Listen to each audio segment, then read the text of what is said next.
як инсон майзада буд, яъне майнуш буд, ба арақ шавқу рағбати зиёд дошт. ӯ ҳеҷ таълиме надошт, ӯ ҷоҳил буд, ӯ яке аз бадтаринҳо буд. аз ҳама ҷавони бадахлоқ дар байни ҷавонони муҳити худ дар он шаҳр. рӯзе ӯ майнӯшӣ мекунад бо ҳамроҳии рафиқонаш ва танҳо ӯ рӯшод аз шиша дар назди дигар одамон ошкоро майнӯшӣ мекард. ана то чӣ дараҷа беҳаё буд, ана то чӣ дараҷаи паст рафтор ва ахлоқи расво дошт. ва рӯзе ӯ мебинад, ки мардумон ҳама ҷамъ шудаанд дар назди як марде, ки бо хар сафар мекард. мардумони зиёд ӯро иҳота карда буданд ва намоён буд, ки онҳо ӯро ҳурмату эҳтиром мекарданд. ва ин воқеа ба кунҷкобӣ водор сохт қаҳрамони моро. ӯ мехост бифаҳмад кист ин одам ва чаро одамон бо ӯ гап задан мехоҳанд. ӯ наздик шуд, он мардро манъ кард ва аз он савора пурсид: ту кӣ ҳастӣ? ана то чӣ дараҷа беодоб буд, ана чӣ гуна рафтори бад дошт. ту кистӣ?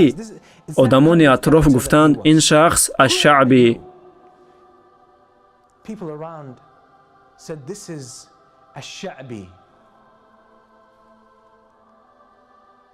ин кас имом аш-Шаъбӣ. ӯ пурсид: ки аст ин аш-Шаъбӣ? худаш кист аш-Шаъбӣ? ин худаш чӣ кора аст? ба ӯ гуфтанд: ӯ муҳаддис аст. ӯ гуфт: чӣ маъно дорад муҳаддис будан? он касе ки ривоят мекунад ва нақл мекунад ҳадисҳои паёмбар Муҳаммадро саллаллоҳу алайҳи ва саллам. худ меомӯзад ва ба дигарон меомӯзонад. ҳамин аст масъулияташ. хуб, агар ту муҳаддис бошӣ, пас ба ман як ҳадис нақл кун. ҳадисе бигӯ ба ман. ва ин имом, ана бояд чӣ хел бошанд одамони аҳли илм, ана чӣ хел бояд бошанд. ин имом тавонист бифаҳмад ва биомӯзад вазъиятро ва ӯ тавонист биомӯзад ин одамро ва хост ки ба ӯ ҳадиси мувофиқе нақл кунад. ва ба ӯ нақл кард ҳадисеро аз саҳоба Абу Масъуд ал-Бадрӣ, Аллоҳ аз ӯ розӣ бошад, ки паёмбар саллаллоҳу алайҳи ва саллам гуфт: инна мимма адрака ан-нас мин калами ан-нубуввати ал-ула идha lam tastahi fasna' ma shi't. ривоят шудааст, ки паёмбар саллаллоҳу алайҳи ва саллам гуфтааст: агар дар ту ҳеҷ шарме набошад, ҳаё набошад, агар дар ту чунин як хислати хиҷолатмандӣ набошад, пас бикун ҳар чӣ ки мехоҳӣ, чунки дигар чизе нест, ки туро аз корҳои беҳаёӣ боз дорад.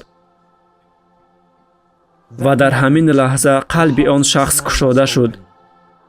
ин суханҳо дақиқан ба қалбаш таъсир кард ва баъд аз ин ӯ қарор кард, ки иваз шавад. ӯ хост, ки тамоми ҳаёташро иваз кунад, гузаштаашро дар гузашта монд ва равон шуд ба назди имоми машҳур, имом Молик ибни Анас, имоми Мадина. ӯ ба наздаш рафт ва аз ӯ илм гирифт.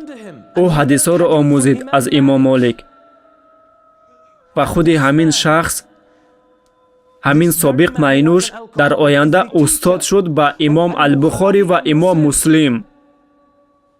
ӯ устоди имом Бухорӣ ва имом Муслим шуд.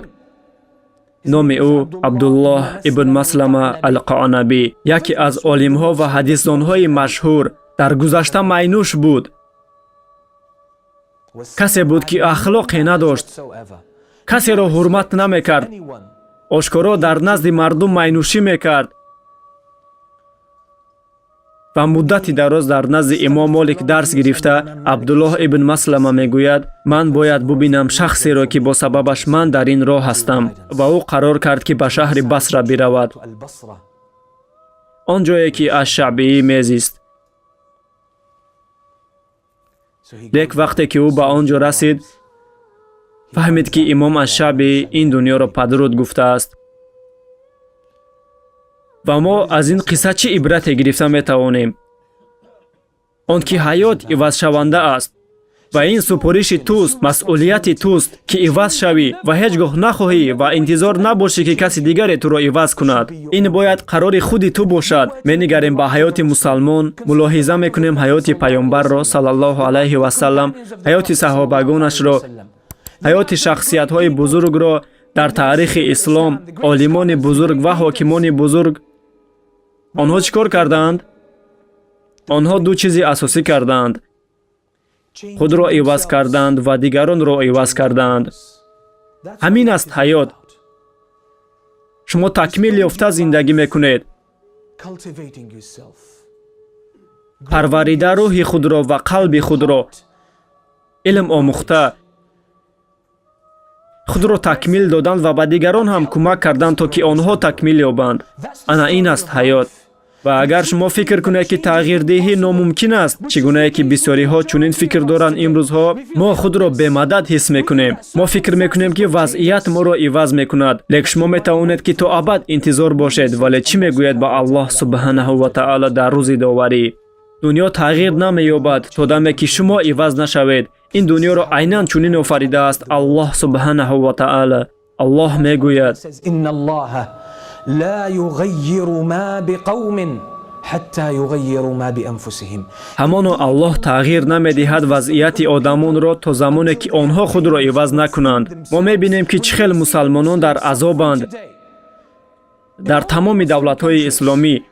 то даме ки худро иваз накунем, то даме ки мо дар намози бомдод бархеста ба масҷид наоем, то даме ки мо одатҳои бадро тарк накунем, то даме ки мо як қисми вақти худро баҳри ризогии Аллоҳ субҳанаҳу ва таъала сарф накунем, то даме ки мо аз пӯсти худ набароем баҳри ризогии Аллоҳ субҳанаҳу ва таъала, аз ҳаловатҳо набароем, то он дам чизе иваз нахоҳад шуд. чунки ҳама чиз робитаи дутарафа дорад. пайғамбар саллаллоҳу алайҳи ва саллам борҳо такрор кардааст инро ба саҳобагонаш. мо бояд эҳтиёткор бошем бо ин ҳақиқат. ҳама чиз дар ин дунё, дар ин даҳр робитаи дутарафа дорад. агар шумо гуноҳ кунед, шумо ҳатман натиҷаи ӯро мебинед. шояд баъди 20 сол ё ин ки 30 сол, ё ин ки ин гуноҳ ба умматон таъсир мерасонад дар дигар гӯшаи дунё. шумо инро дарк намекунед, аммо айнан чунин офарида шудааст дунё. барои чӣ ба ин замин пайғамбар саллаллоҳу алайҳи ва саллам бо паём фиристода шуд? ӯ чӣ кор кард? одамонро иваз кард. чунки арабҳо то он замоне ки ба пайғамбар саллаллоҳу алайҳи ва саллам ваҳй нозил шавад, онҳо аз ҳама ҷомеаи фосиқ буданд, пароканда буданд, якдигарро ба қатл мерасониданд, ба бутҳо ибодат мекарданд, амалҳои нафратангез анҷом медоданд то замони омадани пайғамбар саллаллоҳу алайҳи ва саллам. ва онҳо ҳамагӣ баъди 23 сол дар дунё онҳо уммати рақами 1 шуданд. ва ин тапиш то ҳол идома дошт ва мусалмонон, уммати мусалмонӣ дар тамоми дунё паҳн гардид. аз Хитой то ба Марокашу Испания. ҳамаи ин амалӣ гардид бо шарофати тағйирдеҳӣ ва ташаббускории пайғамбар саллаллоҳу алайҳи ва саллам. мо ҳоло ҳам аз он мерос зиндагӣ дорем, аз боқимондаи он мерос. мо ҳоло ҳам ҳаракат мекунем бо туфайли ҳамон мерос. аз ин хотир мо бояд ба ҳаёт аҳамияти ҷиддӣ диҳем. мо бояд бедор шавем. бояд бароем аз ин вазъияти беандешагӣ. агар шумо фикр кунед ки ҳолатон хуб аст, чунки шумо 2 бор намоз мехонед дар як рӯз, ё ин ки ҳатто 5 бор намоз ва амали дигаре, аз ин ҳолатон хурсандед ва ифтихор доред, чашмонатонро кушоед. муҳим нест ки шумо чӣ кор мекунед баҳри ризогии Аллоҳ. ин ҳамеша басандагӣ намекунад. мо бояд рӯз аз рӯз такмил ёбем ва боло ҳаракат кунем. ҳамон лаҳзае ки фикри истоданро кардед, шайтон шуморо ба поён мекашад. шумо бояд бедор шавед ва набояд бигӯед: о, ман садақа медиҳам, гоҳ-гоҳ тақрибан 1000 сомон дар як сол, намоз мехонам, рӯза медорам дар моҳи Рамазон. боз аз ман чӣ мехоҳад Аллоҳ? муҳим нест ки чӣ кор мекунед. ҳамеша басандагӣ намекунад, чунки шумо ҳеҷ гоҳ баргардонида наметавонед қарзи худро ба Аллоҳ.